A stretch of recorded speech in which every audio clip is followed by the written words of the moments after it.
présente les actualités économiques de la semaine dans la revue stratégique d'Éric Galliègue. Bonjour Éric. Bonjour Aude. Je rappelle que vous êtes président de Valcan Expertise et on commence avec la performance hebdomadaire des marchés. C'est une baisse cette semaine qui est de l'ordre de 1 à 2% suivant que l'on regarde les actions européennes ou américaines. Donc une consolidation quasiment au plus haut pour les actions américaines et donc une consolidation aussi du mouvement très haussier que l'on avait vu se développer sur les actions européennes. On a remarqué aussi cette semaine la baisse du taux de change entre l'euro et le dollar, donc baisse de 1% comme la semaine dernière. Et on passe aux actualités qui ont marqué la semaine. D'abord, la révision à la baisse des prévisions économiques. Ce sera donc pire que prévu. C'est une révision très sévère qu'on n'attendait pas à ce niveau. Le FMI, qui est souvent taxé d'être plutôt optimiste par rapport à ses prévisions économiques générales, a revu donc en baisse son scénario de marché, son scénario macroéconomique, avec une baisse du PIB mondial qui sera non pas de 3% comme estimé en avril, mais de 4,9%. C'est un chiffre très important. Surtout, la baisse du PIB de la France est estimée à 12,5%, estimée à 12,8% pour l'Italie et 12,8% aussi pour l'Espagne. Donc l'Europe du Sud se retrouve donc dans une baisse de PIB beaucoup plus importante que ce qu'on craignait pour l'instant. Cela montre donc que nous vivons une période très très compliquée en termes macroéconomiques, même si on n'en ressent pas complètement tous les effets aujourd'hui grâce aux mesures qui ont été prises par les gouvernements. Et donc impact négatif sur le scénario. La deuxième actualité, ça se passe aux États-Unis avec une reprise peut-être de l'épidémie. Oui, une reprise de l'épidémie aux États-Unis et dans le sud des États-Unis, on s'en serait douté, vu donc le déconfinement vraiment trop rapide dans ce pays. C'est vrai aussi au Brésil. D'une façon générale, l'OMS continue à inquiéter et à confirmer que finalement la pandémie mondiale continue à s'accélérer au niveau planétaire. C'est vrai qu'en Europe et notamment en France, on a le sentiment d'une forme de contrôle. En fait, dans le reste du monde, ça reste très compliqué. Ce sont bien sûr des nouvelles inquiétantes sur le front sanitaire et donc une actualité négative à nouveau.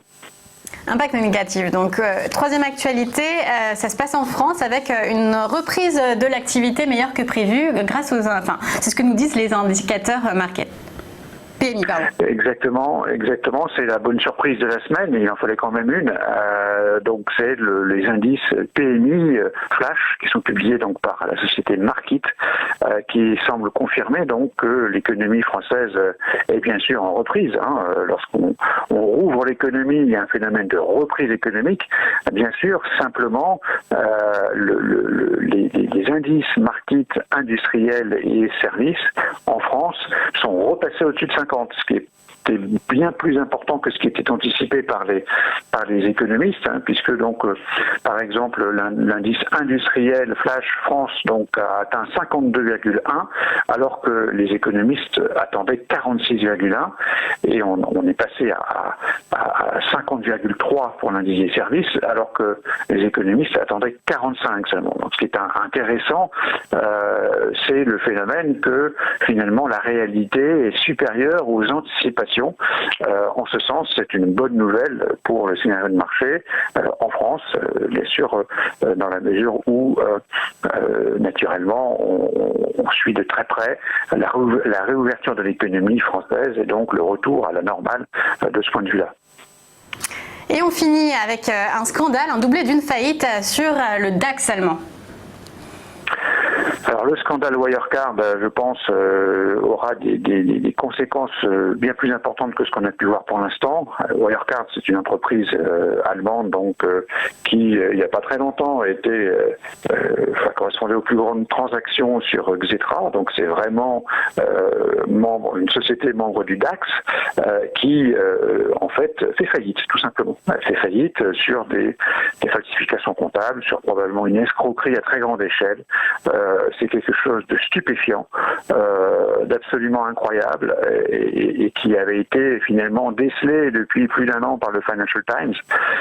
Le plus grave, c'est que finalement les autorités de régulation locale avaient soutenu bec et ongle cette société Wirecard contre donc finalement le marché et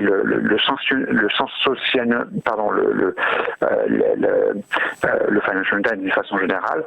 Donc c'est véritablement un sujet extrêmement grave qui nous rappelle les événements qui s'étaient passés il y a 20 ans avec Enron, WorldCom et Parmalat. Et donc bien sûr un élément négatif pour le scénario de marché. Et donc la synthèse de la semaine,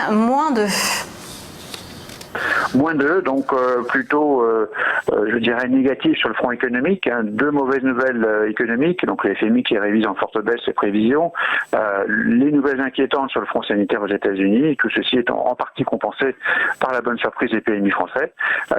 On a par ailleurs du côté des entreprises donc ce scandale Wirecard qui nous donne donc une note globale de -2. Et donc sur le portefeuille d'actions, c'est pas encore le moment de se renforcer en actions. Alors nous confirmons une posture plutôt défensive et prudente sur les marchés d'actions. Nous considérons que le niveau de risque reste extrêmement élevé. Ce niveau de risque s'est dégradé cette semaine à hauteur de 2 points, comme on l'a vu. Au total, nous considérons que la forte reprise du cours des actions depuis 2 mois finalement est probablement devenue excessive, et donc nous envisageons une baisse des marchés qui serait de l'ordre de 5 à 10% pour pouvoir éventuellement donc revenir sur les actions. Pour l'instant, nous recommandons donc de sous-pondérer les actions tant que le CAC 40 sera compris entre 4800 et 5000 points environ.